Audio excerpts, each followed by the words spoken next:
கிறிஸ்துவுக்குள்ளான சகோதர சகோதரிகளுக்கு என்னுடைய வாழ்த்துக்கள். இன்றைக்கு உலகம் முழுவதும் இஸ்ரேல் பாலஸ்தீன பிரச்சனை தான் பேசப்பட்டு வருகிறது. எல்லாருடைய கண்களும் அங்கே தான் இருக்குது. பெரும்பாலும் எல்லோரும் இஸ்ரேலுக்கு எதிரான நிலைப்பாட்டை தான் எடுக்கிறாங்க. இஸ்ரேலுக்கு உலகம் முழுவதும் அவ்வளவு எதிர்ப்புகள் இருக்குது. இஸ்ரேலுக்கு எதிரான வெறுப்பு அதிகமாக இருக்கிறத பார்க்குறோம். ஏன் இஸ்ரேலுக்கு எதிராக மட்டும் இவ்வளவு தாக்குதல்கள், இவ்வளவு வெறுப்பு? இந்த ஆன்டிசெமிட்டிசம் என்று சொல்லக்கூடிய யூத இன வெறுப்பை பார்த்தோன்னா அது மிக நீண்ட கால வரலாற்றை கொண்டதாக இருக்கிறது. கிட்டத்தட்ட 4000 வருடங்கள். ஆதியாகமம் 21 அதிகாரத்திலேயே நம்ம படிக்கிறோம். ஈசாக்குக்கு 5 வயதாகும் போது இருந்து இஸ்மவேல் அவனுக்கு எதிராக வெறுப்பை காட்டுறது, கேலி பண்ணுறது நடக்குது. இது தொடர்ந்து ஈசாக்கை போலவே யாக்கோபும் தன்னுடைய சகோதரன் ஏசாவால் பகைக்கப்படுறாரு. சகோதரனுக்கு பயந்து ஓடுறாரு. இப்படியே தொடர்ந்து இதோடைய உச்சகட்டமாக எகிப்து தேசத்திலையும் இஸ்ரவேலர்கள் ஒடுக்கப்படுறாங்க. பின்பு தேவன் இங்கேருந்து அவர்களுக்கு விடுதலை கொடுத்து கானான் தேசத்துக்கு கொண்டு வர்றாரு. ஆனால் வழியிலும் அமலேக்கியர்களும் மோவாபியர்களும் இஸ்ரேலை அழிக்கணும்னு நினைக்கிறாங்க. அமலேக்கியர் மோவாபியரும் இஸ்ரேலருடைய சகோதர வம்சங்கள் தான். ஆனால் இஸ்ரேலை வெறுக்கக்கூடிய எதிரிகள் சகோதர இனம் மட்டும் கிடையாது. யூதர்கள் அவங்க தேசத்தில் இருந்து விரட்டி அடிக்கப்பட்டு உலகம் முழுவதும் சிதறடிக்கப்பட்ட போது எல்லா தேசங்களிலும் அவர்களுக்கு எதிரான யூத இனவெறுப்பு இருந்தது. யூதர்களை விரட்டுறதும் ஒடுக்கிறதும் எல்லா தேசங்கள்லையும் நடந்தது. இந்தியாவை தவிர யூதர்களுக்கு எதிராக ஏன் இந்த இனவெறுப்பு வந்தது? யூதர்கள் என்று சொல்லப்படுகிற இஸ்ரேல் மக்கள் அவர்களுடைய பூர்வீக நிலமான அவர்களுடைய சுய தேசமான இஸ்ரேல் தேசத்தில் தான் கிபி 70 வரைக்கும் இருந்தார்கள். அப்போ அந்த பிரதேசம் ரோம பேரரசுக்கு கீழே இருக்குது. அப்படி அவர்கள் ரோமர்களுக்கு கீழே அடிமைகளாக இருக்க விரும்பவில்லை.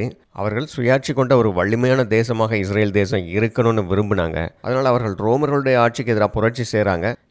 ஏன்னா தேவன் அவர்களுக்கு வாக்கு கொடுத்தபடி அவர்கள் மிகப்பெரிய வலிமையான ஒரு தேசமாக உருவாகி அவர்கள் மூலமாக உலகமே ஆசீர்வதிக்கப்படும் அப்படின்னு ஒரு எதிர்பார்ப்பில் இருக்கிறாங்க. இதற்காக தான் அவங்க தங்களுக்கு வாக்களிக்கப்பட்ட மேசியா என்னும் அவர்களுடைய ராஜாவை எதிர்பார்த்து காத்து கொண்டிருந்தார்கள்.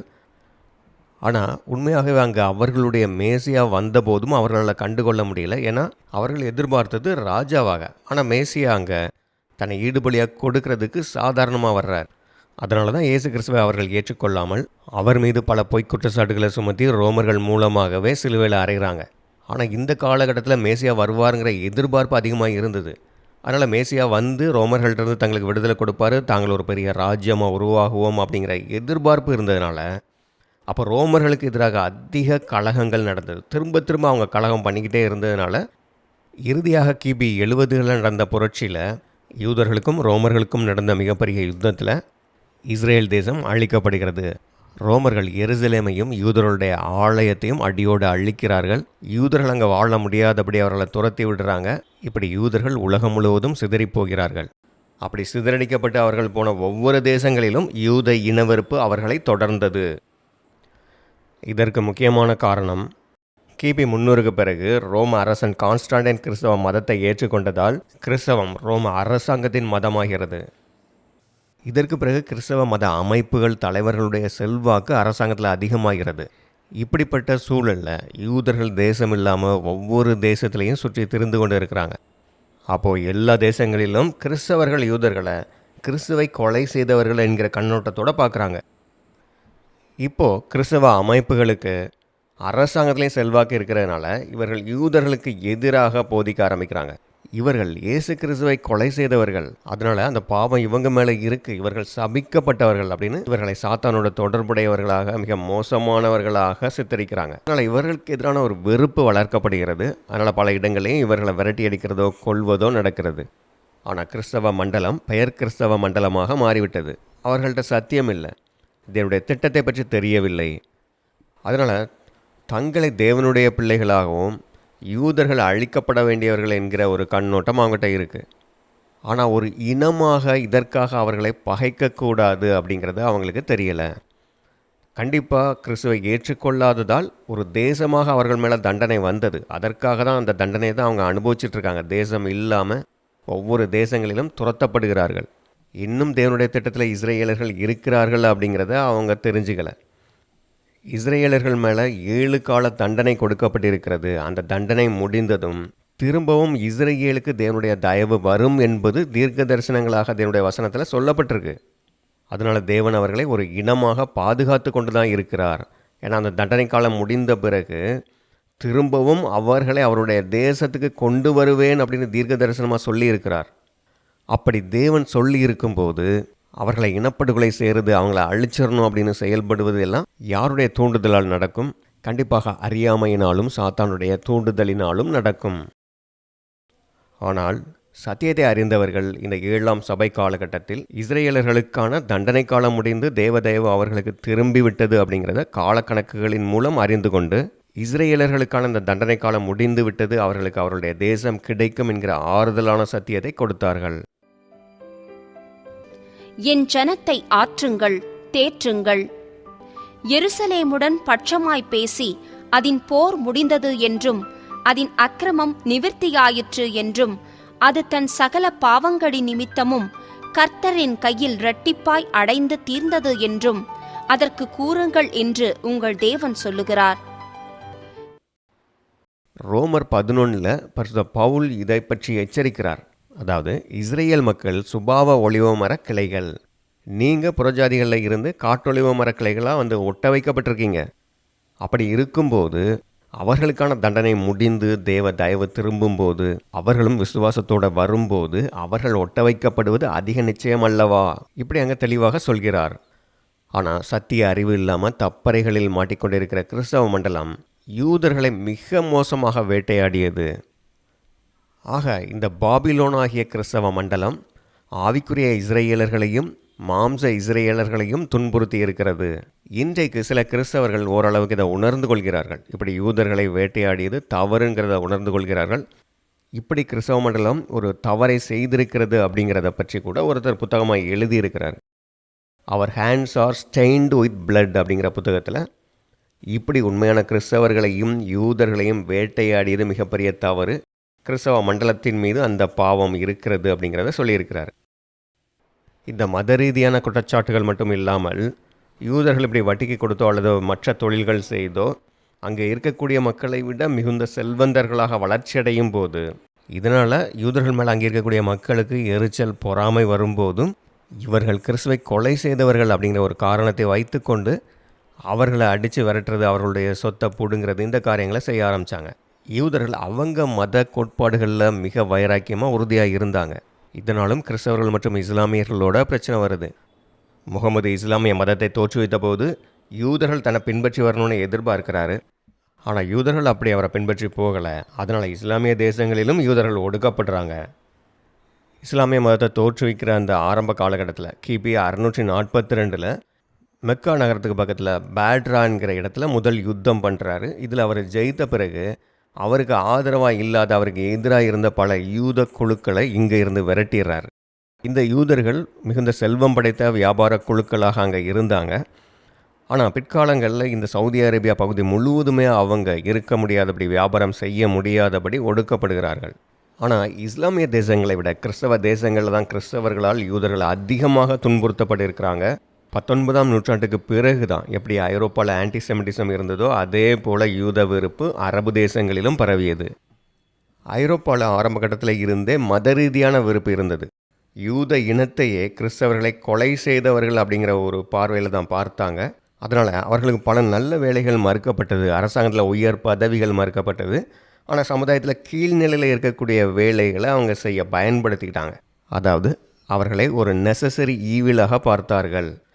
அவர்கள் மோசமானவர்கள், அதனால் அவர்களை சில வேலைகளுக்கு நம்ம பயன்படுத்தி கொள்ளலாம். அதாவது கிறிஸ்தவர்கள் வட்டிக்கு விடுறது, வரி வசூல் பண்ணுறது, இந்த மாதிரி வேலைகளெல்லாம் செய்யக்கூடாது. அதனால் அந்த மாதிரி வேலைகளை செய்ய அவங்கள பயன்படுத்தி கொள்வோம் என்று அப்படிப்பட்ட வேலைகளை யூதர்களுக்கு கொடுத்தார்கள். அதனால தான் நிறைய யூதர்கள் வட்டிக்கு பணம் கொடுக்குற தொழிலுக்கு வந்தாங்க. சிலுவைப் போர்கள் நடந்த காலகட்டத்தில் எங்கெல்லாம் சிலுவைப் போர்கள் நடந்ததோ அந்தந்த நகரங்களில் யூதர்களை துரத்துறது, அவங்கள கொள்ளையடிக்கிறது அதிகமாக நடந்தது. பொதுவாகவே அன்றைக்கு சமுதாயத்தில் யூதர்களுக்கு எதிரான அநேக வதந்திகள், தவறான கருத்துக்கள் பரப்பப்பட்டது. யூதர்கள் குழந்தைகளை கடத்திட்டு போய் பலி கொடுக்குறாங்க, அவங்க சாத்தானுக்காக பலி கொடுக்கக்கூடிய பூஜைகளை செய்யக்கூடியவர்கள், இப்படி மிக மோசமான கட்டுக்கதைகள்லாம் பரப்பப்பட்டு இப்படி சமுதாயத்தில் எல்லா மக்களும் யூதர்களை பார்த்து பயப்படும்படி, சந்தேகப்படும்படியாக பலவிதமான பொய்யான கட்டுக்கதைகள், குற்றச்சாட்டுகள் எல்லாம் பரப்பப்பட்டது. பெரிய இயற்கை அழிவுகள் நடந்தாலும் சரி, அல்லது ஒரு கொள்ளை நோய் பரவினாலும் சரி, அதுக்கு காரணம் யூதர்கள் தான் அப்படின்னு அங்கே யூதர்களை துரத்த ஆரம்பிச்சிருவாங்க. ரஷ்யாவிலும் ஏராளமான யூதர்கள் வாழ்ந்துட்டு இருந்தாங்க. ரஷ்யாவிலும் யூதர்களுக்கு எதிரான வன்முறை தொடர்ந்து நடந்து கொண்டே இருந்தது. இந்த வன்முறையை போக்ராம்ஸ்னு சொல்லுவாங்க. போக்ராம் என்றால் வன்முறை குழப்பத்தின் மூலமாக மிகப்பெரிய பாதிப்பை ஏற்படுத்துதல் அப்படின்னு அர்த்தம். இப்படி யூதர்களுக்கு எதிரான வதந்திகள் மூலமாகவோ அல்லது அரசாங்க அதிகாரிகளே யூதர்களுக்கு எதிரான அறிக்கைகளை கொடுப்பாங்க. இந்த குறிப்பிட்ட ஊர்களில் இருந்து இந்த நாளுக்குள்ளே யூதர்கள் வெளியேறிடணும் அப்படின்னு அறிக்கை கொடுப்பாங்க. அப்போது அங்கே இருக்கக்கூடிய அரசு அதிகாரிகள் எல்லாம் யூதர்களை விரட்டுவாங்க. இதை பயன்படுத்திக்கிட்டு அங்கே இருக்கக்கூடிய மக்களும் யூதர்களை கொள்ளையடிக்கிறது, விரட்டுற எல்லா காரியங்களும் நடக்கும். இந்த மாதிரியான யூதர்களுக்கு எதிரான வன்முறை போக்ராம்ஸ் ரஷ்யாவில் 1800களுக்கு பிறகு அதிகமாக நடந்தது. 1821, 59, 71, 81, 86, 1905 இத்தனை வருடங்களில் யூதர்களுக்கு எதிரான வன்முறைகள் அதிகமாக நடந்திருக்கு. ஐரோப்பாவிலும் ரஷ்யாவில் இது அதிகமாக நடந்துச்சு. இன்றைக்கி இருக்கக்கூடிய உக்ரைன் பகுதிகளில் அதிகமாக நடந்தது. இப்படி இந்த காலகட்டங்களில் யூதர்கள் எல்லா இடங்களிலும் அதிகமாக துரத்தப்பட்டதால் தான் யூதர்களுக்கு அவர்கள் பாதுகாப்பாக வாழ்வதற்கான ஒரு இடம் வேண்டும் என்கிற எண்ணம் அதிகமாக வருது. இப்போதான் அவர்களுடைய பூர்வீக தேசமான அங்கே இஸ்ரேல் தேசத்துக்கே போய் அங்கே அவர்களுக்கான தேசத்தை திரும்ப ஏற்படுத்த வேண்டும். அது ஒன்று தான் தீர்வு, அதுதான் அவர்களுக்கு பாதுகாப்பான இடமாக இருக்கும்னு சொல்லி தான் ஜியோனிச இயக்கம் ஆரம்பிக்கப்படுகிறது. இந்த காலகட்டத்திற்கு பிறகு ஐரோப்பாவிலும் ரஷ்யாவிலும் இன்னும் அதிகமாக யூத வெறுப்பினால் யூதர்கள் கொலை செய்யப்படுகிறார்கள். குறிப்பாக முதலாம் உலக யுத்தத்திற்கு பிறகு ஜெர்மனி தோற்று போனதற்கு காரணமே யூதர்கள் தான் அப்படின்னு நாஜிக்கள் அதிகமாக பரப்புரை செய்கிறாங்க. நாஜிக்கள் அதிகாரத்திற்கு வந்த பிறகு யூதர்கள் அங்கே அரசாங்க வேலைகள் செய்ய முடியாது, தொழில் செய்ய முடியாதபடி முடக்கப்படுகிறார்கள். இதற்கு பிறகு தான் கான்சன்ட்ரேஷன் கேம்பெல்லாம் அமைத்து அங்கே யூதர்களை கொண்டு போகிறாங்க. அங்கே மனிதர்கள் கற்பனை செய்ய முடியாத அளவுக்கு பயங்கரமான இனப்படுகொலை நடந்தது. ஐரோப்பா முழுவதும் நாசி ஜெர்மனுடைய கட்டுப்பாட்டுக்குள்ளே வருது. அங்கே யூத இனமே அழிக்கப்பட்டு கொண்டிருக்கிறது. அதனால் அங்கேருந்து தப்பி இஸ்ரேல் தேசத்துக்கு வந்துடணும் அப்படின்னு யூதர்கள் இங்கே ஓடி வந்துட்டு இருக்கிறாங்க. ஆனால் அதே நேரத்தில் இங்கே சில அரபு தலைவர்கள் நாசி ஜெர்மனியோட ஒரு கூட்டணிக்கு வர்றாங்க. நாசிக்கள் யூதர்களை அழித்து கொண்டு இருக்கிறாங்க, யூதர்களுக்கு எதிராக இருக்கிறாங்கங்கிறத தெரிந்து கொண்டு அந்த உலக யுத்தம் ஆரம்பிப்பதற்கு முன்பாகவே அமீன் அல் ஹுசைனி என்கிற பாலஸ்தீன தலைவர் நாசி ஜெர்மனியோட கூட்டணி வைக்கிறாங்க. ஜெர்மனிக்கே போய் ஹிம்லரையும் சந்திக்கிறாங்க. அங்கே கான்சன்ட்ரேஷன் கேம்புக்கெல்லாம் கூட போய் பார்த்துருக்கிறாரு. யுத்தம் ஆரம்பித்த பிறகு நேச நாடுகளுக்கு எதிரான அணியில் நாசிக்களோட சேர்ந்து கொண்டு யூதர்களுக்கு எதிரான யுத்தத்தை இங்கே ஆரம்பிக்கிறாங்க. யுத்தத்தில் கண்டிப்பாக ஜெர்மனி ஜெயிக்கும். அப்போ ஐரோப்பாவில் எப்படி யூதர்கள் விரட்டப்பட்டார்களோ அதே போல் இங்கே பாலஸ்தீன பகுதிகளிலையும் யூதர்களை அழித்து விடலாம் அல்லது விரட்டிடலாம் என்கிற திட்டத்தில் தான் நாசி ஜெர்மனியோட கூட்டணி அமைத்தார்கள். ஆனால் அவர்கள் எதிர்பார்த்தது போல நடக்கவில்லை. நாசி ஜெர்மனி தோற்கடிக்கப்படுகிறது. ஆனால் யுத்தம் முடிந்த பிறகுதான் யூதர்கள் மிக மோசமாக இனப்படுகொலை செய்யப்பட்டிருக்கிறார்கள். மனிதர்களை கொலை செய்யக்கூடிய ஒரு தொழிற்சாலையாக இந்த கான்சன்ட்ரேஷன் கேம்ப்ஸ், டெத் கேம்பெல்லாம் செயல்பட்டிருக்கு. 60 லட்சம் யூதர்கள் இனப்படுகொலை செய்யப்பட்டிருக்கிறார்கள் என்கிற விவரங்கள் கொஞ்சம் கொஞ்சமாக வெளியே வர ஆரம்பிக்குது. இவ்வளவும் நடந்த பிறகு காலங்காலமாக யூதர்களை வேட்டையாடிய கிறிஸ்தவ தேசங்களும் இந்த யூத இனவெறுப்பால் தான் இந்த அளவுக்கு காரியங்கள் வந்து நிற்குது. அப்போது இனிமே இப்படி நடக்கக்கூடாது என்றால் அதற்கு ஒரே தீர்வு யூதர்களுக்கான ஒரு தேசம் உருவாக்கப்பட வேண்டும் அப்படிங்கிறத புரிஞ்சுக்கிட்டு யூதர்கள் அவர்களுடைய பூர்வீக நிலத்தில் பாலஸ்தீன பகுதியில் அவர்களுக்கான தேசத்தை உருவாக்கும் பொழுது பெரும்பாலான உலக தேசங்கள் ஐநா சபையில் அதை யூத தேசமாக அங்கீகரிக்கிறார்கள். இதே பகுதியில் அரபுகளுக்கான பல தேசங்களும் ஏற்கனவே உருவாக்கப்பட்டு விட்டது. Iraq, Lebanon, Syria, Saudi Arabia, Egypt, இப்படி பல தேசங்கள் அங்கே உருவாக்கப்பட்டிருக்கு. இந்த தேசங்கள் எல்லாமே இஸ்லாமிய தேசங்களாக உருவாக்கப்படுகிறது. இந்த தேசங்களில் பல இன மக்கள், மற்ற மதத்தை சேர்ந்த மக்களும் இருக்கிறாங்க. ஆனால் இவர்கள் எல்லாம் இப்படி ஏற்படுத்தப்பட்ட இஸ்லாமிய தேசங்களுக்கு கீழே அமைதியாக இருக்கிறாங்க. உதாரணத்துக்கு இந்த இஸ்லாமிய தேசங்களில் பாகாய் மதத்தை பின்பற்றுகிற இன மக்கள் இருக்கிறாங்க, யாசிடி இன மக்கள் இருக்கிறாங்க, ஜோராஸ்ட்ரியம் இந்த மதத்தை பின்பற்றுகிற மக்கள் இருக்கிறாங்க. இப்படி பல்வேறு மதத்தை இனத்தை சேர்ந்தவங்க எப்படி அங்கு அமைதியாக இருக்கிறாங்களோ இதே போலவே யூதர்களுக்கான ஒரு தேசம், அதுவும் மிகச்சிறிய ஒரு தேசம்தான் இந்த இஸ்ரேல் தேசம் உருவாக்கப்படும் போது அந்த தேசத்தில் இஸ்ரேல் குடிமக்களாக இந்த இஸ்லாமியர்கள் அங்கே வாழ்ந்து கொண்டே இருக்க முடியும். ஆனால் இங்கே மட்டும் ஏன் இஸ்ரேல் தேசத்தை அழித்து விட்டாங்க, இஸ்லாமிய தேசத்தை உருவாக்குவோம்னு ஒரு வன்முறையை கொண்டு வர்றாங்க. ஏன் யூத தேசத்தை அழிச்சிட்டு யூதர்களை விரட்டிட்டு அங்கே பாலஸ்தீன தேசத்தை கொண்டு வருவோன்னு இவ்வளவு காலம் யுத்தம் பண்ணிக்கிட்டே இருக்கிறாங்க. இஸ்ரேல் தேசத்தில் இஸ்ரேல் குடிமக்களாக பல அரபு இஸ்லாமியர்கள் அமைதியாக வாழ்ந்து கொண்டு இருக்கிறாங்க. பெரிய தொழில் அதிபர்களாக உயர் பதவிகளில் இராணுவத்தில் கூட இருக்கிறாங்க. அப்படியே எல்லா அரபுக்களும் சமாதானமாக இருக்க முடியும். அப்போ இஸ்ரேல் தேசத்தை அழிக்க வேண்டும் என்று யுத்தம் பண்ண வேண்டிய அவசியம் என்ன? அதைவிடவும் இஸ்ரேல் தேசத்தை அழித்தே தீருவோம் என்று செயல்படுகிற தீவிரவாத அமைப்புகளுக்கு உலகம் முழுவதும் இன்றைக்கு ஆதரவு இருக்குது. இதற்கு மிக முக்கியமான காரணம் அறியாமை. இஸ்ரேல் பாலஸ்தீனத்தை பற்றிய வரலாற்று அறிவு இல்லாதவர்களாக இவங்க இருக்கிறாங்க. அதனால் இப்படிப்பட்டவர்களை மதவெறி கொண்ட தீவிரவாத அமைப்புகள் பயன்படுத்தி கொள்கிறார்கள். அதனால் இந்த யுத்தத்துக்கு அறியாமையும் ஒரு முக்கியமான காரணம். அப்போ நம்ம திட்டமிட்டு பரப்பப்படுகிற பொய் பிரச்சாரங்களில் இருந்து தப்பிக்கணும் அப்படின்னா உண்மை தெரியணும். இருண்ட காலங்களில் ஐரோப்பாவில் யூதர்களுக்கு எதிரான வதந்திகள் பரப்பப்பட்டது அப்படின்னு பார்த்தோம் இல்லையா? அதற்கான ஒரு உதாரணம் பாருங்கள். இங்கிலாந்தில் நார்விச்சில் 1144ஆம் வருடம் வில்லியம் என்கிற 12 வயது பையன் கொலை செய்யப்படுகிறான். யார் கொலை செய்தா அப்படின்னு கண்டுபிடிக்கவே முடியல. ஆனால் 4 வருடத்துக்கு பிறகு கிறிஸ்துவ மதத்தை சேர்ந்த ஒருவர் சொல்கிறாரு, அந்த பையனை கொன்னது யூதர்கள் தான் அப்படின்னு. உடனே பலரும் யூதர்கள் எப்படி சின்ன பையங்களை பிடிச்சிட்டு போய் நரபலி கொடுப்பாங்க அப்படிங்கிற செய்திகளை பரப்புகிறாங்க. இது யூதர்களுக்கு எதிரான வன்முறையை தூண்டி விடுது. இப்போ அந்த மக்கள் சிந்திக்கக்கூடியவங்களா அந்த குற்றச்சாட்டில் உண்மை இருக்கா அப்படின்னு கண்டுபிடித்தார்கள் என்றால் யூதர்களுக்கும் இதுக்கும் சம்மந்தமே இல்லைங்கிறது தெரிய வந்திருக்கும். அப்போ எந்த தவறும் செய்யாத யூதர்களை அன்றைக்கு கொலை செய்ய வேண்டியது இருந்திருக்காது. இன்றைய சூழ்நிலையோடு இதை ஒப்பிட்டு பாருங்கள். இன்றைக்கு இஸ்ரேல் தேசத்துக்கு எதிரான பல அமைப்புகள், எதிரான பல தேசங்கள் பல குற்றச்சாட்டுகளை வைக்கிறாங்க. ஆனால் இந்த குற்றச்சாட்டுகளில் உண்மை இருக்கிறதா? இல்லை என்றால் அந்த காலகட்டத்தில் பரப்பிய வதந்திகளைப் போல யூதர்கள் இப்படி சின்ன குழந்தைகளெல்லாம் பிடிச்சிட்டு போய் சாத்தானுக்கு நரபலி கொடுக்குறாங்க அப்படின்னு பரப்புனாங்க இல்லையா? அதுபோல் இவைகளும் இஸ்ரேலுக்கு எதிராக திட்டமிடப்பட்டு பரப்பப்பட்ட பொய்களா? அப்போ இப்படி உண்மைகள் தெரியாமல் இருந்தோன்னா நாம் தவறான பக்கம் கூட போயிடலாம். அதனால தான் இஸ்ரேல் பாலஸ்தீனத்தை பற்றிய சரித்திர உண்மைகளை தெரிந்து கொள்ள வேண்டியது அவசியம். இஸ்ரேலில் எத்தனை யுத்தங்கள் நடந்திருக்கு, எவ்வளவு உயிர் பலியாக இருக்குது, இந்த யுத்தத்துக்கு யார் காரணம், இஸ்ரேல் மேலே தவறு இருக்கிறதா, அல்லது இந்த யுத்தம் நடக்க வேண்டிய அவசியமே இல்லையா? அவசியமே இல்லாமல் வெறுப்பை தூண்டி யுத்தங்களை கொண்டு வந்திருக்கிறார்களா? வரலாற்றில் இதற்கான பதிலை பார்க்கலாம். கிட்டத்தட்ட 3500 வருடங்களுக்கு முன்பிருந்து இஸ்ரேல் மக்கள் இந்த பகுதியில் தான் வாழ்ந்து கொண்டிருந்தார்கள். கிமு 1000, அதாவது 3000 வருஷத்துக்கு முன்பு கிங் டேவிட், சாலமன் இப்படிப்பட்ட புகழ்பெற்ற அரசர்கள் ஆண்டு கொண்டிருந்தாங்க. அப்போது இஸ்ரேல் தேசம் வலிமை மிகுந்த தேசமாக இருந்தது. இதற்கு பிறகு அடுத்தடுத்த ராஜாக்கள் காலத்தில் இஸ்ரேல் தேசம் கொஞ்சம் கொஞ்சமாக பலகீனமாகுது. கிமு 606 பாபிலோன் சாம்ராஜ்யத்தால் இஸ்ரேல் தேசம் அழிக்கப்பட்டது. 70 வருஷத்துக்கு பிறகு இஸ்ரேல் மக்கள் திரும்ப அங்கே தேசத்தை உருவாக்குறாங்க. ஆனால் இதற்கு பிறகு வந்த பெர்ஷியா, கிரேக்கம், ரோம ராஜ்யங்களுடைய ஆளுகைக்கு கீழே தான் இருக்கிறாங்க. கிரேக்க சாம்ராஜ்யத்தின் ஆட்சி காலத்தில் கொஞ்சம் சுயாட்சியோடு ஆண்டு கொண்டிருந்தாலும் முழுமையான சுயாட்சி கொண்ட தேசமாக திரும்பவும் வர முடியலை. அடுத்ததாக ரோமர்கள் ஆட்சி காலத்தில் தான் யூதேயாவில் இயேசு கிறிஸ்து பிறக்கிறார். இந்த காலகட்டத்தில் தான் தொடர்ந்து மற்ற ராஜ்யங்களுக்கு கீழே அடிமையாக இருந்துட்டு வர்றோம். பழையபடி தாவீது சாலமோன் காலத்தில் இருந்தது போல தங்களுடைய தேசம் சுயாட்சி கொண்ட தேசமாக இருக்கணும் அப்படின்னு சொல்லி ரோம தேசத்துக்கு எதிராக அடிக்கடி கலகம் பண்ணி கொண்டிருந்தார்கள்.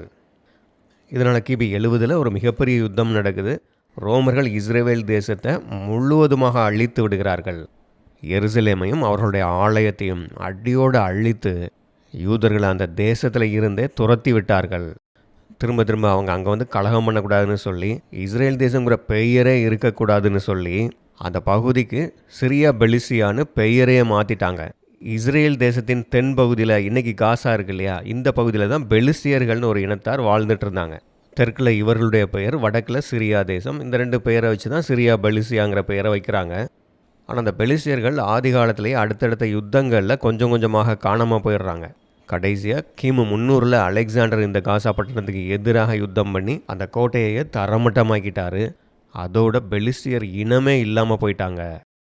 ஆக இன்றைக்கு பெலிசியர்களே கிடையாது. இன்றைக்கி பாலஸ்தீனியர்கள்னு சொல்லிக்கொள்பவர்கள் பல அரபு தேசங்களில் இருந்து வந்தவங்க தான். ஆனால் இஸ்ரேல் தேசம் அழிக்கப்பட்ட பிறகும் யூதர்கள் எப்பொழுதுமே எருசலேமில் மிக குறைந்த எண்ணிக்கையிலாவது தொடர்ந்து இருந்திருக்கிறாங்க. இப்படி அங்கே இருந்த யூதர்களுக்கான அந்த இஸ்ரவேல் தேசம் ரோமர்களால் அழிக்கப்பட்ட பிறகு அந்த பகுதியில் அதற்கு பிறகு சுயாட்சி கொண்ட எந்த தேசமும் இருந்ததே கிடையாது. பாபிலோன், பெர்ஷியா, கிரேக்கம் போன்ற பெரிய ராஜ்யங்கள் இந்த பகுதியை ஜெயிக்கும்போது அப்போது இந்த பகுதி அந்த ராஜ்யங்களுடைய ஆளுகைக்கு கீழே இருந்திருக்கு. அப்படிதான் கடைசியாக ஒட்டமான் எம்பையர் ஆண்டுட்டு இருக்கும்போது அவங்களுக்கு கீழே இந்த பகுதி இருந்தது. இஸ்ரேல் தேசம் அங்கே அழிக்கப்பட்ட பிறகு அதை போல் அங்கே வேறு எந்த தேசமும் உருவாகவில்லை. பெரும்பகுதிகள் பாழடைந்த இடமாக தான் இருந்தது. எருசலேம் நகரம் மட்டும்தான் அதிக மக்கள் வாழுகிற ஒரு பெரிய பட்டணமாக இருந்தது. உலகம் முழுவதும் சிதறடிக்கப்பட்ட யூதர்கள் அவங்க போகிற தேசங்களில் எல்லாம் துரத்தப்படுறாங்க, கொள்ளையடிக்கப்படுறாங்க.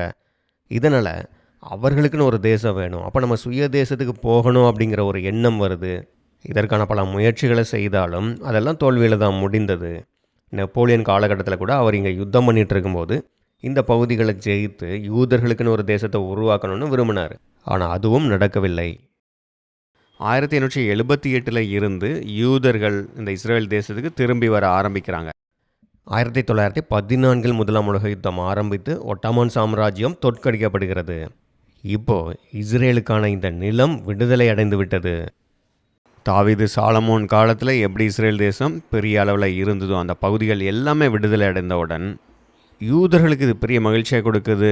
உலகத்தில் பல தேசங்களில் இருந்தும் யூதர்கள் இந்த இஸ்ரேல் தேசத்துக்கு திரும்பி வர ஆரம்பிக்கிறாங்க. ஆனால் அப்போது இதற்கு பேர் சிரியா பலஸ்தீனா. அப்போ ரோமர்கள் வைத்த அந்த பேர் தான் இருக்குது. பிரிட்டனும் இதை சிரியா பலஸ்தீனான்னு தான் சொல்கிறாங்க. அதனால தான் இங்கே ஆரம்ப காலத்தில் குடியேறிய யூதர்கள் அவர்களுடைய வியாபார நிறுவனங்கள் எல்லாவற்றுக்குமே பலஸ்தீனா அப்படிங்கிற பேரை தான் வைக்கிறாங்க. யூதர்கள் ஏற்படுத்தின வங்கிக்கு பெயரும் கூட பேங்க் ஆஃப் பாலஸ்டைன். அதே போல் யூதர்கள் நடத்தின பத்திரிகையுடைய பெயரும் பாலஸ்டைன் போஸ்ட். இப்படி யூதர்கள் அந்த காலகட்டத்தில் தங்களுடைய பூர்வீக நிலமான அந்த பகுதிக்கு பாலஸ்டைன் என்கிற பெயரை தான் பயன்படுத்துகிறாங்க. அந்த பகுதியிலையும் சுற்றி இருக்கக்கூடிய அரபு தேசங்களையும் இருக்கக்கூடிய பிரபுக்கள், வசதியானவங்க எல்லாருமே யூதர்கள் அந்த பகுதியில் வந்து குடியேறுவதை வரவேற்கிறாங்க. ஏன்னா யூதர்கள் உலகம் முழுவதும் வசதி படைத்தவங்களாக இருந்தாங்க. அதனால் அவங்க இங்கே வந்து குடியேறும்போது அந்த பகுதியே முன்னேறிடும், பலருக்கும் வேலைவாய்ப்பு கிடைக்கும்.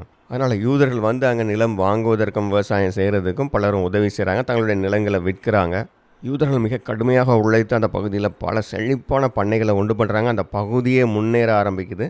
அதே நேரத்தில் முதலாம் உலக யுத்தத்துக்கு பிறகு உலகம் முழுவதும் பல தேசங்களில் இருந்த யூதர்கள் இங்கே அதிகமாக குடியேற ஆரம்பிக்கிறாங்க. இப்படி யூதர்கள் அதிகமாக அங்கே வந்து தங்களுக்குன்னு ஒரு தேசத்தை உருவாக்க முயற்சிகள் எடுக்கிறாங்க. தேசம் முன்னேற ஆரம்பிக்குது. இதனால் இப்போ சுற்றி இருக்கக்கூடிய அரபு தேசங்களும் தலைவர்களும் இதற்கு எதிர்ப்பு தெரிவிக்க ஆரம்பிக்கிறாங்க.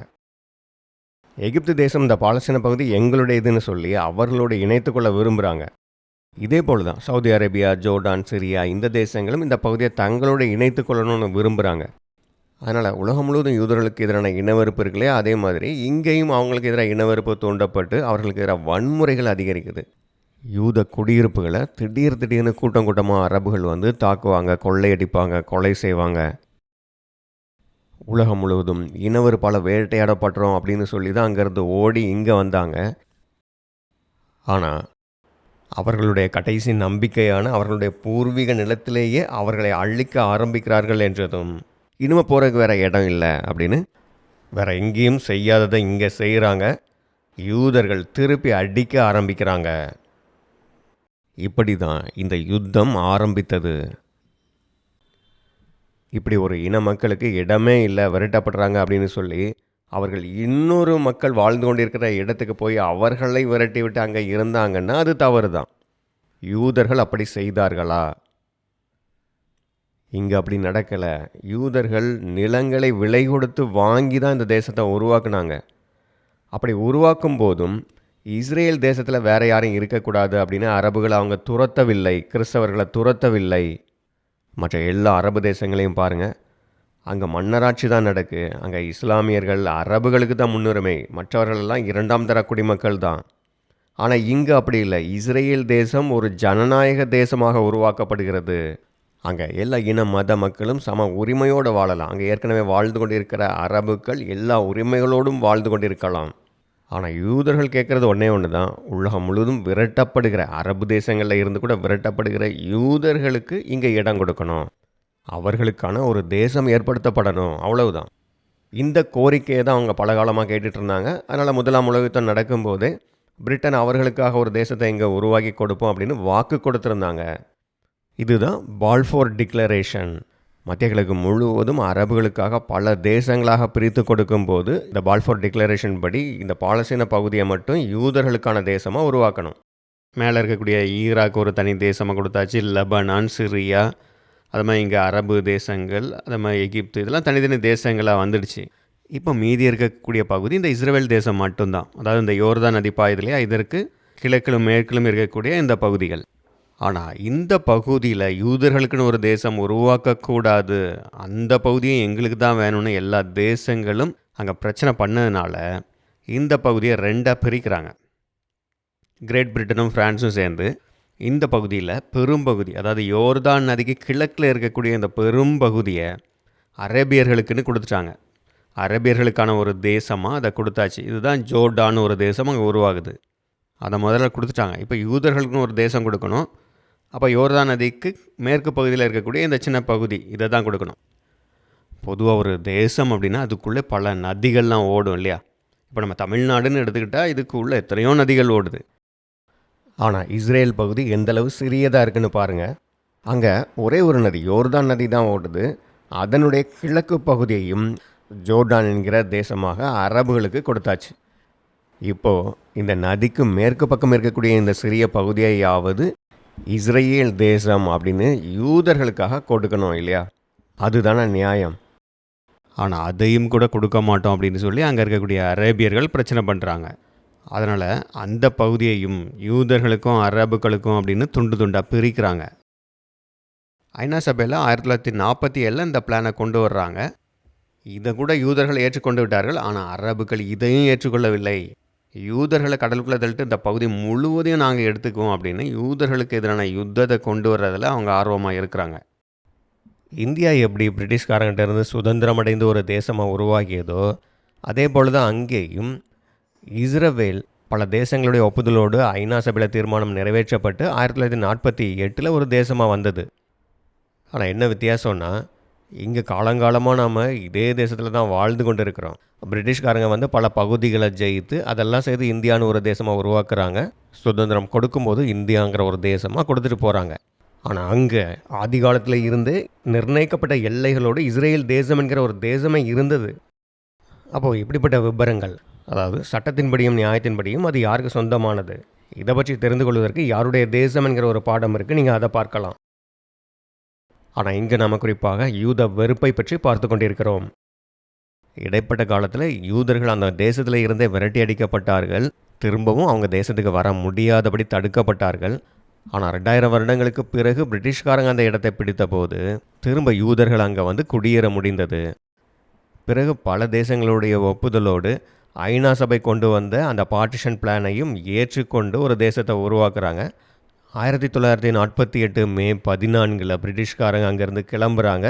14ஆம் தேதியே இஸ்ரேல் என்கிற சுயாட்சி கொண்ட தேசம் உருவாகுவதாக அறிவிக்கிறார்கள். ஐநா சபை ஒப்புதலோடு தான் இதை செய்கிறாங்க. ஆனாலும் அறிவித்த அடுத்த நாளே அரபு தேசங்கள் எல்லாம் இஸ்ரேலுக்கு எதிராக யுத்தத்தை ஆரம்பிக்கிறாங்க. Egypt, Syria, Jordan, Saudi Arabia, Lebanon, Iraq அப்படின்னு சுற்றி இருக்கக்கூடிய எல்லா நாடுகளும் இஸ்ரேலுக்கு எதிராக யுத்தத்தை ஆரம்பிக்கிறாங்க. இஸ்ரேல் உருவான அதே நாளிலேயே அழிந்து போகப் போகிறதுன்னு உலகமே எதிர்பார்த்து கொண்டிருந்தது. ஆனால் ஆச்சரியப்படும் விதமாக அவ்வளவு சிறிய புதிதாக வந்த தேசம் அத்தனை ஆபத்துகளுக்கு மத்தியிலும் நிலைத்து நின்றது. ஏனென்றால் மனித முயற்சியில் இது நடக்கலை. மனித முயற்சியில் இப்படி தேசத்தை திரும்ப கொண்டு வருவது முடியாத காரியம். ஆனால் தீர்க்க தரிசனங்களில் சொன்னபடி தேவன் தான் அவர்களுடைய சுய தேசத்துக்கு திரும்ப கொண்டு வந்திருக்கிறார். இஸ்ரவேல் புத்திரரை வடதேசத்திலும் தாம் அவர்களை துரத்திவிட்ட எல்லா தேசங்களிலும் இருந்து வரப்பண்ணின கர்த்தருடைய ஜீவனை கொண்டு சத்தியம் பண்ணுவார்கள். நான் அவர்கள் பிதாக்களுக்கு கொடுத்த அவர்களுடைய தேசத்துக்கு அவர்களை திரும்பி வர பண்ணுவேன் என்று கர்த்தர் சொல்லுகிறார். அதனால் இவர்களை தேசமாக தேவன் நட்டு வைத்ததை வேறு யாராலும் பிடுங்க முடியாது. அவர்களை அவர்கள் தேசத்திலே நாட்டுவேன். நான் அவர்களுக்கு கொடுத்த தேசத்திலிருந்து அவர்கள் இனி பிடுங்கப்படுவதில்லை என்று உன் தேவனாகிய கர்த்தர் சொல்லுகிறார் என்றார். இதனால தான் இத்தனை தேசங்கள் இஸ்ரேலை அழிப்போம் என்று வந்தாலும் தேவன் அவர்களை அற்புதமாக பாதுகாத்தார். இதற்கு பிறகும் அடுத்தடுத்து யுத்தங்கள் நடந்தது. 1967 6 நாள் யுத்தம், 1973 யாம் கிப்பூர் வார். ஸோ இப்படி பல யுத்தங்களில் இஸ்ரேலை அழிச்சிட்டு அந்த இடத்த எடுத்துக்கணும்னு அரபு தேசங்கள் முயற்சி செய்து ஒவ்வொரு யுத்தத்துலேயும் அவங்க தோல்வி அடைகிறாங்க. இஸ்ரேல் தேசம் வலிமையான தேசமாக உருவாகுது. அதனால் அதற்கு பிறகு நேரடியாக மோத பயந்து பல தீவிரவாத அமைப்புகளை உருவாக்கி அவர்களுக்கு பண உதவி, ஆயுத உதவி செய்து அவர்கள் மூலமாக இஸ்ரேலுக்கு எதிரான யுத்தங்களை இன்றைக்கு வரை நடத்திக்கிட்டு இருக்கிறாங்க. ஆனால் பாலஸ்டீனியன் லிபரேஷன் ஆர்கனைசேஷனுடைய ஃபவுண்டராக இருந்த அஹ்மத் சுஹைரி என்பவரும் ஜுகேரி மோஷன் என்கிற PLO கமாண்டரும் பாலஸ்தீனம் என்கிற ஒரு தேசமோ மக்களோ கிடையாது, இஸ்ரேலுக்கு எதிராக போராடுவதற்காக நாங்கள் உருவாக்கிய ஒரு அரசியல் கருவி தான் பாலஸ்தீனம் அப்படின்னு சொல்லியிருக்கிறாங்க. பாலஸ்தீனான்னு ஒரு தேசம் இருந்தது, இஸ்ரேல் அதை ஆக்கிரமிச்சிட்டு அப்படின்னு ஒரு பெரிய பொய்யை அவங்க பரப்பி அதன் மூலமாக இஸ்ரேல் தேசத்தை அழித்து அந்த பகுதிகளை அவங்க எடுத்துக்கணுங்கிறது தான் திட்டம். அப்படி ஏற்கனவே பிடித்த போது இஸ்ரேல் அந்த சுதந்திரம் அடையும் போது 1948 பிடித்த பகுதிகளை அவங்க பாலஸ்தீனான்னு சொல்லலை. காசா பகுதியை அப்போ எகிப்து பிடிச்சது, அது எகிப்தோட ஒரு பகுதின்னு தான் சொல்லிட்டு இருந்தாங்க. அதுமாதிரி வெஸ்ட் பேங்க்னு சொல்லக்கூடிய பகுதியை ஜோர்டான் பிடிக்கும் போதும் அது பாலஸ்தீனன்னு அவங்க சொல்லலை, ஜோர்டான்னு தான் சொல்லிட்டு இருந்தாங்க.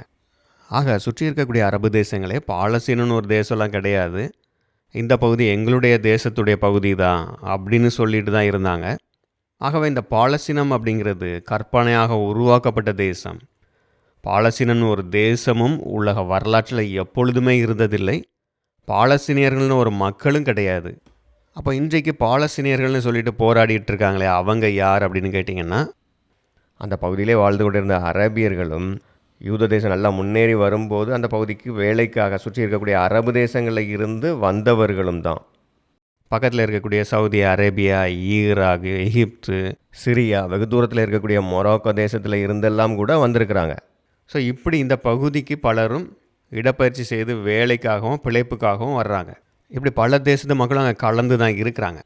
அதனால் பாலஸ்தீனியர்கள்ட்ட போய் நீங்கள் உங்களுடைய தாத்தா பாட்டிகள் அல்லது மூதாதையர்கள் எங்கே இருந்தாங்கன்னு கேட்டிங்கன்னா எகிப்து, மொராக்கோ அல்லது சிரியா, லிபியா அப்படின்னு ஒவ்வொரு பகுதியையும் சொல்லுவாங்க. ஒரு சிலர் தான் அங்கே பக்கத்திலே வாழ்ந்து கொண்டிருந்த அரேபியர்களாக இருப்பாங்க. அவர்கள் எந்த தேசத்தை சேர்ந்தவங்களாக இருந்தாலும் இஸ்ரேல் தேசத்திலே வாழ்ந்து கொண்டு இருக்கலாம். இஸ்ரேல் தேசம் உருவாக்கும் போதே அது ஜனநாயக நாடாக உருவாக்கப்படுகிறது. அங்கே இருக்கக்கூடிய எல்லா அரேபியர்களும் எல்லா இன மக்களும் தொடர்ந்து எல்லா உரிமைகளோடும் வாழ்ந்து கொண்டு இருக்கலாம் என்று தான் சொல்லப்பட்டது. ஆனால் அப்படி இல்லை, இஸ்லாமிய தேசத்தில் தான் நாங்கள் இருப்போம்னு சொன்னாலும் இஸ்ரேலுக்கான பகுதியில் இருந்து பெரும்பகுதி பிரிக்கப்பட்டு ஜோர்டான் என்கிற ஒரு தேசமாக உருவாக்கப்பட்டிருக்கு இல்லையா, அங்கே அவங்க போகலாம். இப்படி இஸ்லாமியர்களுக்கு அவ்வளவு தேசங்கள், அவ்வளவு இடம் இருக்குது. அப்படி இருந்தும் ஏன் இஸ்ரேல் தேசத்தை அழித்து விட்டு தான் எங்களுடைய தேசத்தை உருவாக்கணும்னு சொல்கிறாங்க? இன்னொரு முக்கியமான கேள்வி என்னென்னா, இஸ்ரேல் மக்கள் அவங்க தேசத்தில் இருந்து துரத்தி விடப்பட்டார்கள். உலகம் முழுவதும் பல தேசங்களில் அவங்க சுற்றிட்டு இருந்தாங்க, ஒவ்வொரு தேசங்களில் போய் குடியிருந்தாங்க. இப்போது அந்தந்த தேசங்களுக்குன்ற ஒரு கொள்கைகள் இருக்கும் இல்லையா, எங்களுடைய நாட்டு மக்களுடைய நலன் முக்கியம், எங்கள் நாட்டு நலன் முக்கியம், அதுக்கு தான் நாங்கள் முக்கியத்துவம் கொடுப்போம்னு சொல்லலாம். இந்த யூதர்களால் எங்களுடைய நாட்டு மக்களுக்கு வேலை கிடைக்கல, பொருளாதாரம் பாதிக்கப்படுதுன்னோ, அல்லது இவர்களால் எங்களுடைய நாட்டின் பாதுகாப்பிற்கு ஆபத்து அப்படின்னு சொல்லி அதனால் யூதர்களை வெளியே போக சொன்னாலும் சரி, அது அவர்களுடைய உள்நாட்டு பிரச்சனைன்னு சொல்லலாம். ஆனால் இப்போது இஸ்ரேல் மக்கள் உலகம் முழுவதும் துரத்தி அடிக்கப்படுவதால் அவங்களுக்குன்னு ஒரு தேசம் வேண்டுமென்று அவங்க பூர்வீக நிலத்துக்கே வர்றாங்க. அங்கே அவர்களுக்காக ஒரு தேசத்தை கொஞ்சம் கொஞ்சமாக உருவாக்குகிறார்கள். பிறகு பல நாடுகளும் சேர்ந்து அந்த யூத தேசத்துக்கு அங்கீகாரமும் கொடுக்குறாங்க. ஐநா சபையில் அங்கீகாரம் கொடுக்கப்பட்டு ஒரு தேசமாக வருது. இப்போ கேள்வி என்னென்னா, இவர்கள் மற்ற தேசங்களில் சுற்றி கொண்டு இருக்கும்போது அந்தந்த தேசங்கள் இவர்களை நாங்கள் எடுத்துக்க முடியாதுனோ அல்லது விரட்டவோ செய்கிறாங்கன்னா அதை கூட புரிந்து கொள்ளலாம். ஆனால் சட்டப்படி தங்களுக்கென்று ஒரு தேசத்தை உருவாக்கிய பிறகும் கூட அந்த தேசத்தையும் அழிப்போம் என்று எல்லோரும் வருவது ஏன்? அடுத்த கேள்வி, இது நான் ஆரம்பத்தில் கேட்ட கேள்வி தான், இந்த யுத்தம் அவசியமா? இஸ்ரேல் தவறு செய்து அதனால் இந்த யுத்தம் வந்ததா, அல்லது இஸ்ரேலுக்கு எதிரான வெறுப்பு தூண்டப்பட்டு இந்த யுத்தம் வந்திருக்கிறதா?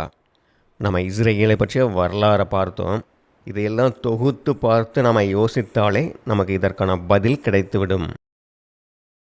இப்போது நம்ம இஸ்ரேல் பாலஸ்தீன வரலாற்றை பார்த்து விட்டோம்.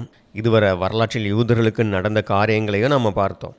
அப்போ இவற்றையெல்லாம் நீங்கள் தொகுத்து பார்த்தீர்கள் என்றால் இந்த கேள்வி நிச்சயம் உங்களுக்கு வரும். யூதர்களை குறிவைத்து அவர்களை அழித்தே தீர்வோம் என்று யாரோ செயல்படுவது போல இருக்குது. இப்போ இஸ்ரேலுக்கு எதிரான தாக்குதல்கள் மட்டுமல்ல, வரலாறு முழுவதும் ரஷ்யா, ஐரோப்பா இன்னும் பல தேசங்களிலும் அவர்களுக்கு எதிரான தாக்குதல்கள் நடந்திருக்கு. கிறிஸ்தவ தேசங்களில் அவர்கள் துன்புறுத்தப்படுவதற்கு முன்பே பழைய ஏற்பாட்டிலேயே ஒரு சம்பவம் இருக்குது. மேதியா பெர்ஷியா ராஜ்யத்தில் சூசான் அரண்மனையில் ராஜாவுக்கு மிக நெருங்கியவனாக இருந்த ஆமான் என்பவன் யூதர்களுக்கு எதிரான வெறுப்பில் அந்த யூத இனத்தையே அழிக்கணும்னு திட்டமிடுகிறான். அரசாங்க உதவியோடு அதை செய்யணும்னு திட்டம் போடுறான். ஆனால் தேவனுடைய கிருபையினால் எஸ்தர் ராணியுடைய முயற்சியால் அது முறியடிக்கப்படுகிறது. அப்போ யூத இனத்தை அழிக்கணும் அப்படிங்கிறது பழைய ஏற்பாட்டு காலங்களில் இருந்தே தொடர்ந்து கொண்டு வருகிறது. இன்றைய உலகத்தில் இவ்வளவு அறிவு பெருகி போயிருக்கு. மனித உரிமைகளை பற்றி பேசுகிறாங்க. இந்த நாகரிக உலகத்திலும் கூட ஒரு தேசத்தையே, ஒரு இனத்தையே அழிப்போம் என்று பல தீவிரவாத அமைப்புகளும், அவர்களுக்கு ஆதரவாக பல தேசங்கள், இன்னும் படித்தவர்கள் என்று சொல்லக்கூடிய ஆனால் வரலாறு தெரியாத பெரும் கூட்டம், இவர்களும் இஸ்ரேலுக்கு எதிராக திரண்டு வர்றாங்கன்னா, இவற்றையெல்லாம் சேர்த்து பார்க்கும் பொழுது இத்தனையும் தற்செயலாக நடக்க வாய்ப்பு இருக்கிறதா? இருண்ட காலங்களில் வதந்திகள் பரப்பப்படும் போது மத குருமார்களும் அரசு அதிகாரிகளுமே இதை சொல்லும்போது மக்களும் அதை உண்மைன்னு நம்பிட்டு இருந்தாங்க. யூதர்கள் கிணற்று தண்ணியில் விஷத்தை கலந்துட்டாங்க, இப்படி ஊர் மக்களெல்லாம் கொல்றதுக்கு திட்டம் தீட்டி இருக்கிறாங்க அப்படின்னு ஒரு வதந்தி பரவும் போது திரும்ப திரும்ப பலரும் அதையே சொல்லும்போது அது உண்மைன்னு மக்கள் நம்பவும் ஆரம்பித்தாங்க. அன்றைக்கு அவர்கள் ஒவ்வொரு தேசங்கள்லையுமே அந்நியர்கள், வேறு எங்கேயோ இருந்து வந்தவங்க. ஆனால் இன்றைக்கு அப்படி இல்லை, அவர்களுடைய சுய தேசத்தில் இருக்கிறாங்க.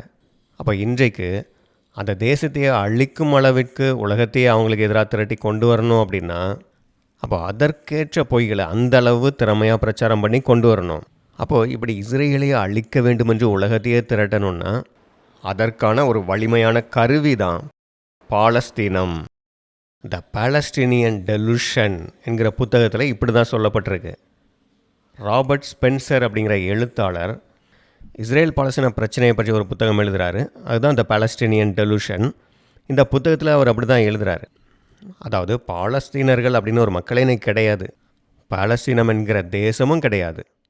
வரலாற்றில் எப்பொழுதுமே பாலஸ்தீனம் என்கிற ஒரு தேசம் இருந்ததே கிடையாது. என்றைக்காவது வரலாற்றில் படிச்சிருக்கிறீங்களா? பாலஸ்தீன தேசம் இந்த காலகட்டத்தில் அங்கே இருந்தது, பாலஸ்தீன தேசத்துடைய ராஜா இவங்க, ராணி இவங்க, இப்படி என்னைக்காவது வரலாற்றிலையோ எதுலையாவது படிச்சிருக்கிறீங்களா? அப்போ இல்லாத ஒரு தேசத்தை உருவாக்கி அந்த தேசத்தை யூதர்கள் ஆக்கிரமிப்பு செய்து தான் இஸ்ரேல் தேசத்தை கொண்டு வந்திருக்கிறாங்க. இப்படிப்பட்ட ஒரு பொய் பிரச்சாரத்தை உலகம் முழுவதும் பரப்புகிறாங்க. அந்த தேசத்துக்காக தான் வரலாறு தெரியாத மக்கள் எல்லாருமே போராடி கொண்டிருக்கிறார்கள். இருண்ட காலகட்டத்தைப் போலவே இன்றைக்கும் இஸ்ரேலுக்கு எதிரான ஏராளமான கட்டுக்கதைகள் பரப்பப்படுகிறது. இஸ்ரேல் இராணுவம் வேண்டுமென்றே ஜெனோசைட் பண்ணுது, இன அழிப்பை செய்கிறது, குழந்தைகள் எல்லாம் கொல்றாங்க, பாலஸ்தீனர்களை கொன்று ஒரு இடத்துல புதைச்சி வச்சுருக்கிறாங்க. அதை தோண்டும் போது தெரிஞ்சது இவ்வளவு எலும்பு கூட இருக்குது. காசாவில் பாலஸ்தீனியர்களை இஸ்ரேல் ஒடுக்கி கொண்டிருக்கிறது. அது ஒரு ஓப்பன் ஏர் பிரிசன், அதாவது காசா அது ஒரு சிறைச்சாலை மாதிரி இருக்குதான். இப்படி எவ்வளவோ பொய்யான கட்டுக்கதைகள் பரப்பப்படுகிறது. காசாவுடைய தெற்கு எல்லை முழுவதும் எகிப்தை ஒட்டி இருக்குது. இன்றைக்கு கூட ஆல் ஐஸ் ஆன் ராஃபான்னு சொல்கிறாங்க இல்லையா? இந்த ராஃபா பகுதியில் தான் எகிப்துக்கு போகிறதுக்கு வழி இருக்குது. அப்போ எகிப்து அந்த வழியை திறந்தால் காசா மக்கள் அங்கே போக முடியும். எகிப்துலேருந்து எவ்வளோ உதவிகளை உள்ள கொண்டு வர முடியும். ஆனால் யுத்தம் நடக்கும்போது எவ்வளவோ மக்கள் அந்த எல்லைப்பகுதியில் நின்னாங்க. யுத்தம் நடக்குது, நாங்கள் இங்கே இருக்க முடியாது, எங்களுக்கு புகலிடம் கொடுங்க அப்படின்னு நிற்கும்போது எகிப்து அதை திறக்கவே இல்லை. ஆனால் என்ன சொல்கிறாங்க? இதை தான் ஓப்பன் ஏர் பிரிசன் சொல்கிறாங்க. ஆனால் ஒன்றும் இல்லை, கூகுள் மேப்பை பார்த்தாலே தெரிஞ்சிடும் எகிப்தோட இவங்களுக்கு எல்லை இருக்குது, அங்கே இவங்க நினச்சா போகலாம். அப்போ இது எவ்வளோ பெரிய பொய் அப்படின்னு. இதே போல் இப்போ நீங்கள் பார்க்குற இந்த மேப்பை நீங்கள் பார்த்துருக்கலாம். மிக அதிகமாக இந்த மேப்பை தான் பரப்பி இப்படி ஒரு பாலஸ்தீன தேசம் இருந்தது, அதை கொஞ்சம் கொஞ்சமாக இஸ்ரேல் கபலீரகம் பண்ணிவிட்டது, இப்போ பாலஸ்தீனமே திட்டாக இவ்வளோண்டு தான் இருக்குது அப்படின்னு காட்டுவாங்க. இதுவும் பொய்யாக உருவாக்கப்பட்ட ஒரு மேப், பொய்யான பிரச்சாரத்துக்காக உருவாக்கியிருக்கிறாங்க. இஸ்ரேல் தேசம் உருவாக்கப்படுறதுக்கு முன்பு அங்கே எந்த தேசமும் கிடையாது, அந்த பகுதி பிரிட்டனுடைய கட்டுப்பாட்டுக்குள்ளே இருந்தது. இதை தான் நம்ம வரலாற்றில் படிக்கிறோம். அப்போ வரலாற்றின்படியும் சட்டத்தின்படியும் இஸ்ரேல் தேசத்தை அங்கே அழித்து அங்கே பாலஸ்தீனத்தை உருவாக்கணுங்கிறதுக்கு எந்த அவசியமும் இல்லை. ஆனால் இஸ்ரேலுக்கு எதிராக வரலாறு முழுவதும் இவ்வளவு வெறுப்பு, பொய் பிரச்சாரங்கள், வன்முறை, இது எல்லாமே தற்செயலாக நடந்ததா? ஏன்னா இவ்வளவு திட்டமிட்டு இவ்வளவு அதிகமான பொய்கள் பரப்பப்படுகிறது. மக்களுடைய அறியாமையை பயன்படுத்தி இங்கே யுத்தங்களும் வன்முறையும் தூண்டப்படுகிறது. அப்படி இஸ்ரேலுக்கு எதிராக தூண்டப்படுகிற வன்முறைகள் மிக கொடூரமானதாக இருக்கிறது. சின்ன குழந்தைகள் ஸ்கூலுக்கு போகிறாங்க, அந்த பஸ்ஸில் தீவிரவாதிகள் வெடிகுண்டு வச்சு அந்த குழந்தைகளை கொல்வது, வீடுகளுக்குள்ளே புகுந்து குழந்தைகள் இருக்கக்கூடிய படுக்கை அறைக்குள் நுழைந்து அவர்களை குத்தி கொள்வது போன்ற கொடூரமான காரியங்கள் எல்லாம் செய்கிறாங்க. ஏன்னா இது அவர்களுடைய கொள்கையிலேயே இருக்கிறது. இப்படி இஸ்ரேல் தேசத்தை அழித்து அங்கே இஸ்லாமிய தேசத்தை கொண்டு வருவோம் என்பது அவங்க கொள்கையிலே வச்சுருக்கிறாங்க. இவங்க இஸ்ரேல் மக்களை கொல்றது மட்டும் இல்லாமல் பாலஸ்தீன மக்களும் சாகணும்னு நினைக்கிறாங்க. அதனால தான் முடிந்த அளவு மக்கள் அதிகமாக இருக்கிற இடத்துலேருந்து ராக்கெட் விடுறாங்க. அப்போ இஸ்ரேல் திருப்பி அடிக்கும்போது அங்கே மக்கள் உயிரிழப்பு நடக்கும். ஆனால் இஸ்ரேல் அந்த பகுதியை தாக்குறதுக்கு முன்பு எச்சரிக்கை கொடுப்பாங்க, ஃபோன் பண்ணி சொல்லுவாங்க. ஆனாலும் ஹமாஸ் மக்களை அந்த இடத்துல இருந்து போக விட மாட்டாங்க. அப்போ தான் அங்கே இஸ்ரேல் தாக்குதல் நடத்தும் போது நிறைய பாலஸ்தீனர்கள் செத்து போவாங்க. அப்போ அந்த பிணங்களை வைத்து உலகாரங்களை இஸ்ரேலுக்கு எதிரான வெறுப்பு பிரச்சாரத்தை கொண்டு போவாங்க. இந்த மாதிரியான பொய் பிரச்சாரத்தில், இந்த மீடியா வாரில் தீவிரவாதிகள் ஜெயித்து விட்டார்கள். இதை பற்றி ஹமாஸ் தலைவர்களுடைய அறிக்கைகளை நீங்கள் பாருங்கள். காசா மக்களை காப்பாற்றுவது எங்களுடைய பொறுப்பு கிடையாது, சுரங்கங்கள் எங்களை பாதுகாக்கிறதுக்கு தான். மக்கள் அதிகமாக ரத்தத்தை சிந்தணும், பாலஸ்தீனியர்கள் ரத்தத்தை சிந்த வேண்டியது அவசியம். அப்படி அதிக எண்ணிக்கையில் காசா மக்கள் இறந்து போகும்போது தான் அதை வைத்து இஸ்ரேலுக்கு எதிரான வெறுப்பையும் யுத்தத்தையும் தூண்ட முடியும்னே சொல்கிறாங்க. அதனால தான் காசாவில் இவ்வளவு மக்களுடைய வீடுகள் எல்லாம் இடிஞ்சு போயிருக்கு, காசாவே அழிந்து போயிருக்கிறது. 37,000 பேருக்கு மேலே மக்கள் இறந்து போயிருக்காங்க. ஆனால் ஹமாஸ் தீவிரவாதிகள் என்ன சொல்கிறாங்க, இது எங்களுக்கு கிடைத்த வெற்றின்னு சொல்கிறாங்க. ஏனென்றால் இஸ்ரேல் மக்களும் படுகொலை செய்யப்பட்டாயிற்று, காசா மக்களும் அதிகமாக இறந்துருக்கிறாங்க. இதனால் உலக அரங்கில் இஸ்ரேலுக்கு எதிர்ப்பு அதிகரித்து கொண்டே இருக்குது. இது எங்களுக்கு கிடைத்த வெற்றின்னு தீவிரவாத எண்ணமுடையவர்கள் எல்லாம் சொல்கிறாங்க. அப்போ அவர்கள் மக்களே அதிகமாக செத்து போனாலும் பரவாயில்ல, இஸ்ரேலுக்கு எதிராக யுத்தம் பண்ணி அதை அழிக்கணும். இதுதான் வக்கிரமிக்க சாத்தானிய சிந்தனையாக இருக்கிறது. அக்டோபர் 7 ஹமாஸ் இஸ்ரேல் மேலே நடத்திய தாக்குதல்கள் எந்த அளவு கொடூரமானது அப்படிங்கிறத தெரிந்து கொள்ளணும்னா அது சம்பந்தமான வீடியோக்களையும் அதில் தப்புனவங்க சொல்கிறதையும் கேட்டால் தான் தெரியும். குடும்பத்தார் முன்னிலையில் பெண்கள் பாலியல் வன்முறைக்கு உட்படுத்தப்பட்டிருக்கிறார்கள். அப்பா அம்மா முன்னாலே பிள்ளைகள் கொல்லப்பட்டிருக்கிறாங்க. குழந்தைகள் கண் முன்னால் பெற்றோர் கொல்லப்பட்டிருக்கிறார்கள். தீவிரவாதிகள் ஏவுகிற ராக்கெட்டில் இருந்து பாதுகாக்கிறதுக்கு நிறைய இடங்களில் ஷெல்டர் கட்டி வச்சுருப்பாங்க. ராக்கெட் தாக்குதல்களில் இருந்து தப்பிக்கிறதுக்கு அந்த ஷெல்டருக்குள்ளே போயிருப்பாங்க. ஒவ்வொரு ஷெல்டர்லேயும் 30-40 பேர் நெருக்கிட்டு இருப்பாங்களே, அங்கே வந்து மொத்த பேரையும் சுட்டு கொண்டு இருக்கிறாங்க. Shema Israel, Adonai Eloheinu, just praying for their lives. We heard her getting killed, and after that, the terrorists celebrating and screaming, Allahu Akbar! And we were inside and didn't know what to do. And they threw inside the first gas grenade.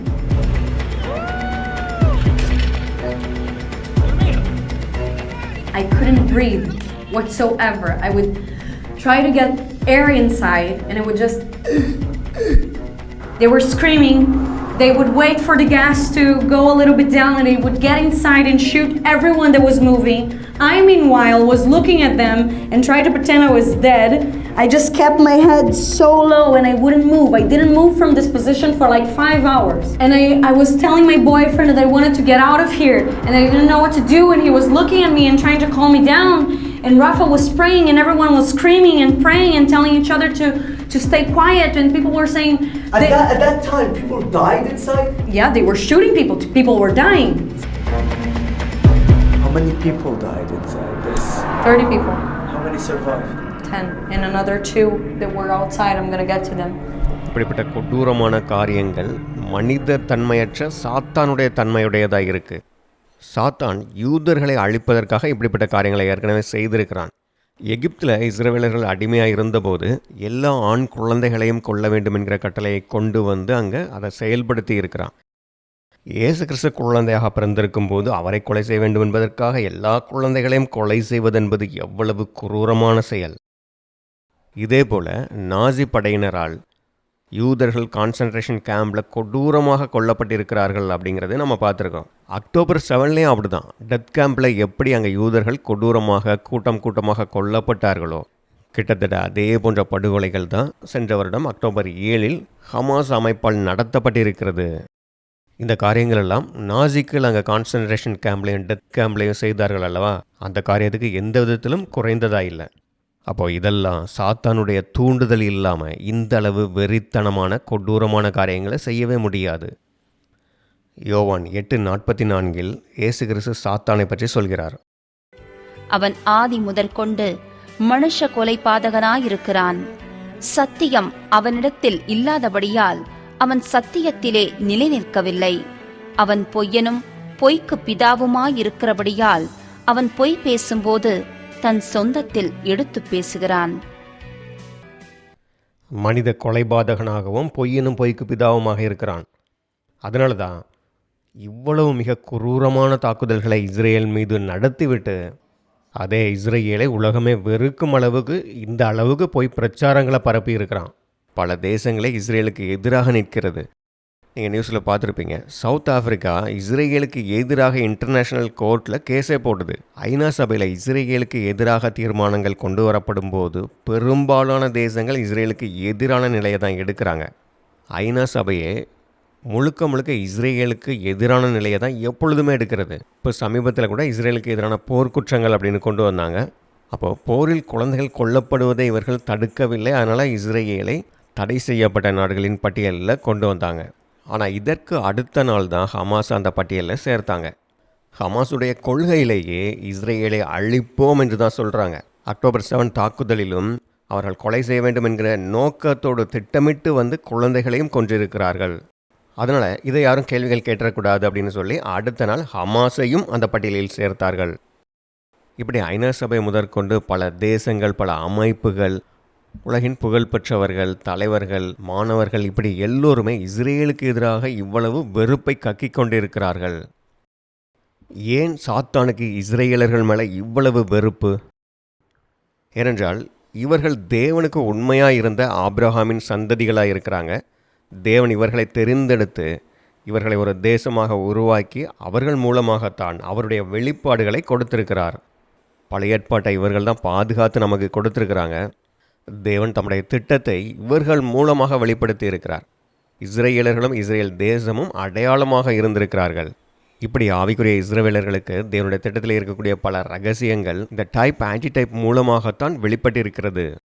Israel மக்கள் ஆவிக்குரிய இஸ்ரேலர்களுக்கு ஒரு அடையாளமாக இருக்கிறார்கள். Israel தேசம் தேவனுடைய ராஜ்யத்துக்கு ஒரு அடையாளமாக வந்திருக்கிறது. வரப்போகிற தேவனுடைய ராஜ்யமும் அங்கே இஸ்ரேல் தேசத்தில் தான் முதல்ல ஸ்தாபிக்கப்படும்.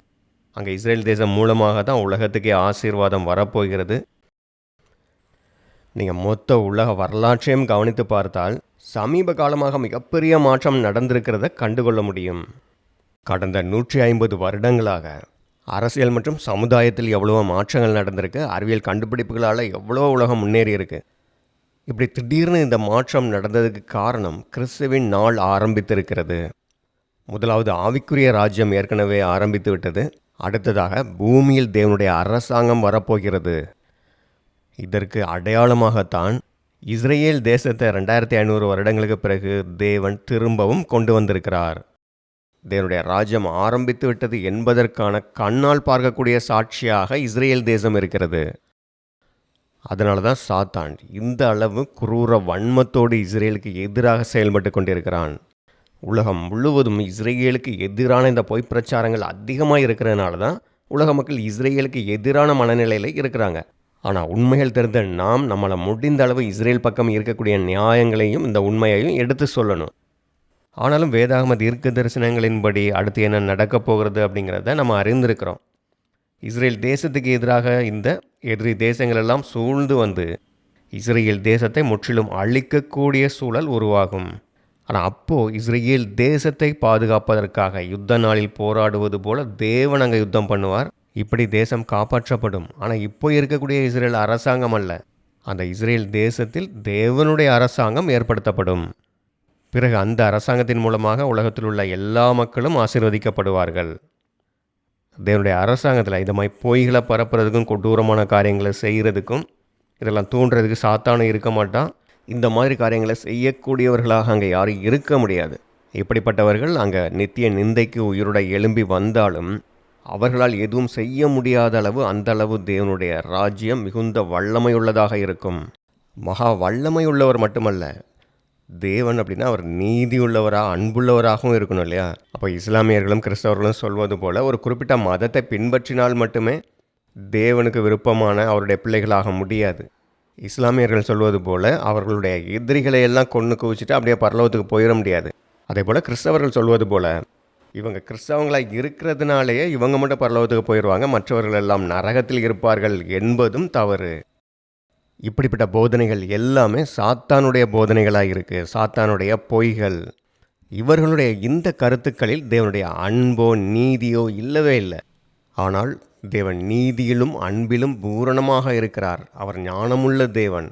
அதனால தான் தேவன் பூமியில் உள்ள எல்லா மக்களுக்கும், எல்லா இன மத மக்களுக்கும் நீதியை கற்றுக்கொண்டு கீழ்ப்படிவதற்கான வாய்ப்பை கொடுக்க போகிறார். இது பூமியில் வரப்போகிற அவருடைய அரசாங்கத்தில் நடக்கும். அப்படி கீழ்ப்படுகிறவர்களுக்கு அவர் மரணமற்ற வாழ்வை கொடுப்பார். கிறிஸ்தவர்களோ இஸ்லாமியர்களோ எந்த மதத்தை சேர்ந்தவங்களாக இருந்தாலும் எங்களுடைய மதத்துக்கு நாங்கள் உண்மையாக இருக்கிறோம், வைராக்கியமாக இருக்கிறோம்னு சொல்லிட்டு அன்புக்கு பதிலாக வெறுப்பை வளர்த்து கொண்டிருந்தால் கண்டிப்பாக அவங்க கடவுள் பக்கம் இல்லை, சாத்தானுடைய பக்கம்தான் இருக்கிறாங்க. இப்படிப்பட்டவர்களை தான் சாத்தான் பயன்படுத்தி கொண்டு இருக்கிறான். இன்றைக்கு பாலஸ்தீனத்துக்கு ஆதரவாக போராடி கொண்டிருக்கிறோம் அப்படின்னு சொல்லக்கூடிய இந்த மக்கள் யாருக்காக போராடுறாங்க? பாலஸ்தீனத்தில் இருக்கக்கூடிய மக்களுக்கு இது பிரயோஜனமாக இருக்கானா? கிடையாது. அதற்கு பதிலாக அங்கே யுத்தம் அவங்க அழிஞ்சிக்கிட்டு தான் இருக்கிறாங்க. இந்த போராட்ட அமைப்புகள் யூத வெறுப்பை தான் வளர்த்து கொண்டிருக்கிறார்கள்.